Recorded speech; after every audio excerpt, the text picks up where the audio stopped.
जय तिरंगा मेरे प्यारे दोस्तों, जय भारतीय। दोस्तों, आज हम आप लोगों को बताने जा रहे हैं वैज्ञानिक न्यूटन सर की जीवनी। दोस्तों, न्यूटन सर ने गुरुत्वाकर्षण का नियम और गति के सिद्धांत की खोज की थी। दोस्तों, सर आइजैक न्यूटन इंग्लैंड के एक वैज्ञानिक थे जिन्होंने गुरुत्वाकर्षण का नियम और गति के सिद्धांत की खोज की। वे एक महान गणितज्ञ, भौतिक वैज्ञानिक, ज्योतिष एवं दार्शनिक थे।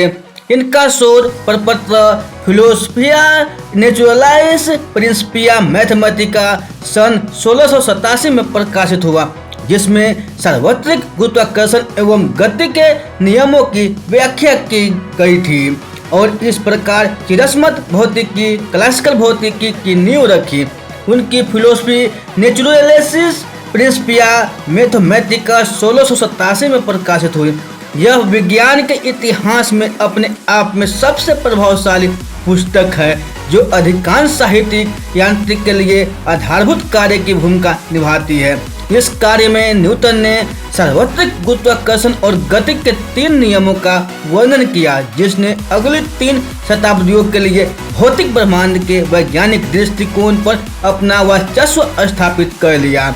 दोस्तों, न्यूटन ने दर्शाया कि पृथ्वी पर वस्तुओं की गति और आकाशीय पिंडों की गति का नियंत्रण प्राकृतिक नियमों के समान समुच्चय के द्वारा होता है। इसे दर्शाने के लिए उन्होंने गृह गति के केपलर के नियमों तथा अपने गुरुत्वाकर्षण के सिद्धांत के बीच निरंतरता स्थापित की। इस प्रकार से सूर्य केंद्रीयता और वैज्ञानिक क्रांति के आधुनिकीकरण के बारे में पिछले संदेह को दूर किया। यांत्रिकी में न्यूटन ने संवेग तथा कोणीय संवेग दोनों के संरक्षण के सिद्धांतों को स्थापित किया। प्रकाशिकी में उन्होंने पहला व्यवहारिक परावर्ती दूरदर्शी बनाया और इस आधार पर रंग का सिद्धांत विकसित किया कि इस प्रिज्म श्वेत प्रकाश को कई रंगों में अपघटित कर देता है, जो दृश्य स्पेक्ट्रम बनाते हैं। उन्होंने शीतलन का नियम दिया और ध्वनि की गति का अध्ययन किया। दोस्तों, न्यूटन का जन्म 25 दिसंबर 1642 को क्रिसमस वाले पवित्र दिन को वुल्सथॉर्प, लंकाशायर, इंग्लैंड में हुआ था।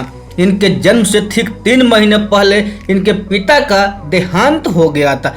बचपन में ही पिता का सर से उठ जाने से इनको बहुत तकलीफों का सामना करना पड़ा। जब ये 3 साल के हुए तो इनकी मां ने फिर से नई शादी कर ली।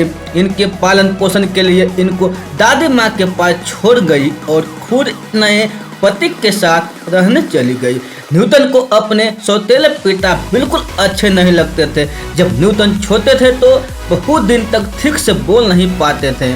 जब ये 17 साल के हुए तो द किंग्स स्कूल ग्रांथम में इन्हें पढ़ने के लिए प्रवेश दिलाया, लेकिन इनका मन वहाँ पढ़ाई में नहीं लगता था, क्योंकि वहाँ गणित नहीं पढ़ाया जाता था। न्यूटन का मन शुरुआत से ही गणित विषय में बहुत लगता था। वे बचपन से ही आकाशीय पिंडों और ग्रहों की ओर आकर्षित रहते थे और सूरज की किरणों के देखकर उन्हें आश्चर्य होता था। अक्टूबर 1659 को न्यूटन को स्कूल से निकाल दिया गया। इधर उनकी मां के दूसरे पति का भी देहांत हो चुका था। इसी कारण मां ने इन्हें खेती बाड़ी संभालने को कहा, लेकिन न्यूटन का मन खेती बाड़ी में नहीं लगता था। हेनरी स्टोक्स, जो कि द किंग्स स्कूल के प्रिंसिपल थे, उन्होंने न्यूटन की मां से न्यूटन को फिर से स्कूल में दाखिला दिलाने को कहा, जिससे वो आगे की पढ़ाई कर सके। इस बार न्यूटन ने हताश नहीं किया और बहुत जल्दी वो स्कूल के टॉपर विद्यार्थी बने। किंग्स स्कूल ग्रांथम में उन्होंने 12 वर्ष से 17 वर्ष की आयु तक शिक्षा प्राप्त की। बचपन में वह पढ़ाई में कुछ खास अच्छे नहीं थे।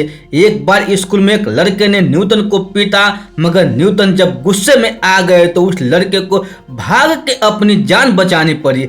फिर 1659 में जब उन्हें स्कूल से निकाला गया तो वो अपनी माँ के पास आ गए। अपने अंकल रेव विलियम एस्क्अप्स के कहने पर जून 1661 में उन्होंने ट्रिनिटी कॉलेज कैम्ब्रिज में अध्ययन के लिए प्रवेश लिया। पढ़ाई की फीस भरने और खाना खाने के लिए आइजैक न्यूटन कॉलेज में एक कर्मचारी की तरह काम भी करते थे। उस समय कॉलेज की शिक्षाएं अरस्तु पर आधारित थी, लेकिन न्यूटन अधिक आधुनिक दार्शनिकों के विचारों को पढ़ना चाहते थे।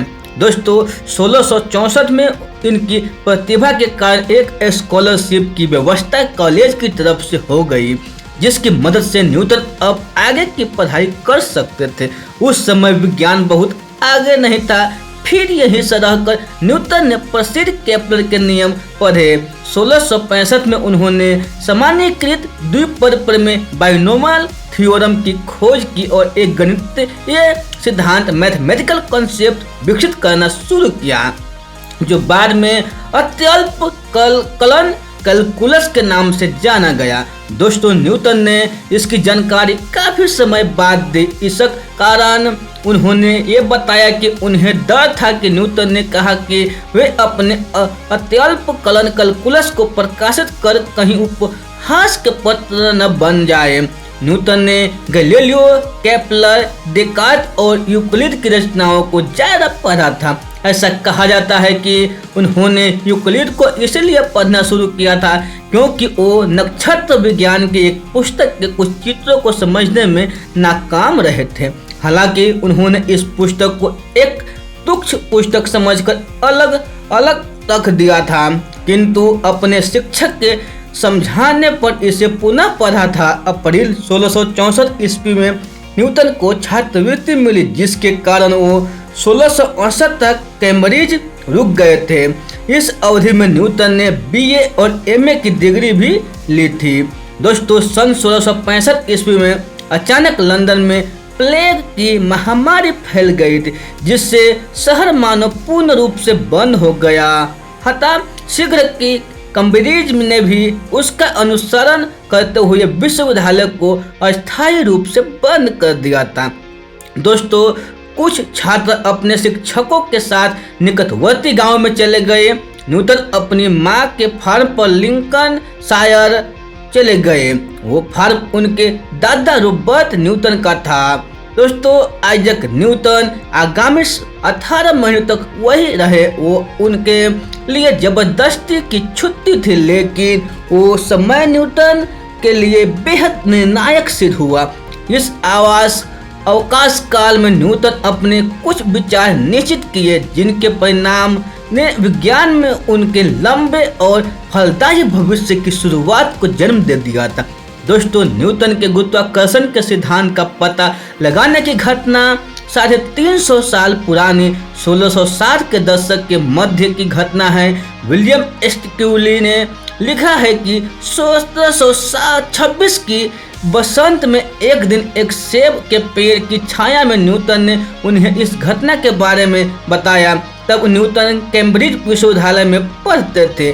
प्लेग फैलने के कारण विश्वविद्यालय के बंद होने पर न्यूटन उत्तरी इंग्लैंड में अपने घर चले गए।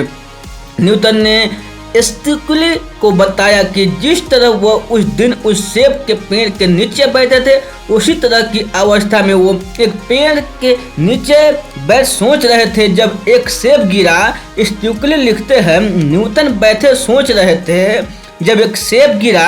उन्होंने सोचा कि यह सेब सीधा ही क्यों गिरा, अगर अगल बगल या ऊपर क्यों नहीं गिरा। इसका मतलब धरती उसे खींच रही है, मतलब उससे में आकर्षण है।